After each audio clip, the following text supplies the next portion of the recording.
One thing that we noticed when talking to the various kind of auditors we got across the UK is that there was almost always a trend in a specific area that was really common where people are breaching these guidelines.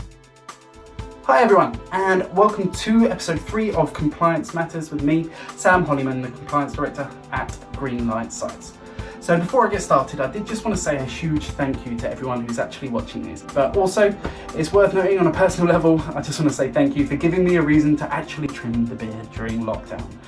Now, actually, speaking of lockdown, that is a perfect and, let's face it, entirely rehearsed segue into our subject matter for today, which is, of course, social distancing. Now, there's a lot of stuff that we've produced in this area already. Take a look at the end of year report from 2020, or you can have a look at some of the other videos on our YouTube channel. For now, speaking specifically about social distancing, there was, if I'm honest, it was the lowest performing indicator that we saw with regards to COVID safety. And I think it's just due to the innate kind of instincts that fundraisers have to build rapport and to kind of build that personal connection with people. But what's also quite interesting is the dramatic swaying which we saw between channels. So overall, with social distancing, the score was actually just under 58%. Overall, door-to-door, street, private site. That's just 58% of people. That's individual fundraisers sticking to social distancing guidelines. Now, that got as low as 22% for street fundraisers, that got as high as 92% for door-to-door, but then for private site it was in the middle with 43%. Now, obviously when you start looking at the intricacies of the different channels, there's a lot of variables with regards to control over where the members of the public are standing. Realistically, even still, that really should be 100% across the board. What we regularly saw was when fundraisers were chatting, quite often they'd be able to kind of hold their ground and keep that distance.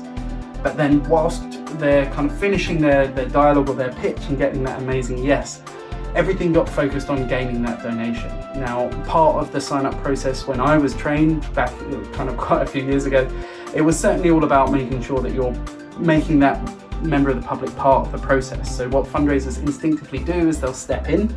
If they've got a tablet, they'll talk them through the tablet while standing right next to that member of the public. Now, we have the wonderful world of contactless sign-up, which is brilliant to see, but I think a key focus of our training and a key focus of our day-to-day management of our fundraisers has to be on ensuring that everything that we're doing is both safe, but also a positive reflection of that charity. We want to make sure that our industry is the best performing industry out there, but also we want to make sure that we don't end up in the same position again anytime soon. So there it is. I'd love to hear people's thoughts. I'd love to hear your internal policies or if there's a particular process that you've put in place.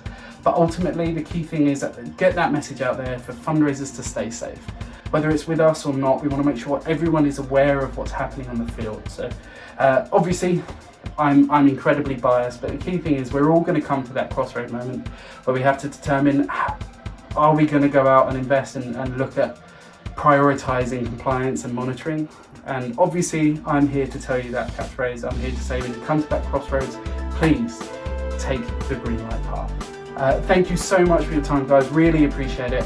If anyone has any questions, get in touch. See you soon. Cheers, guys.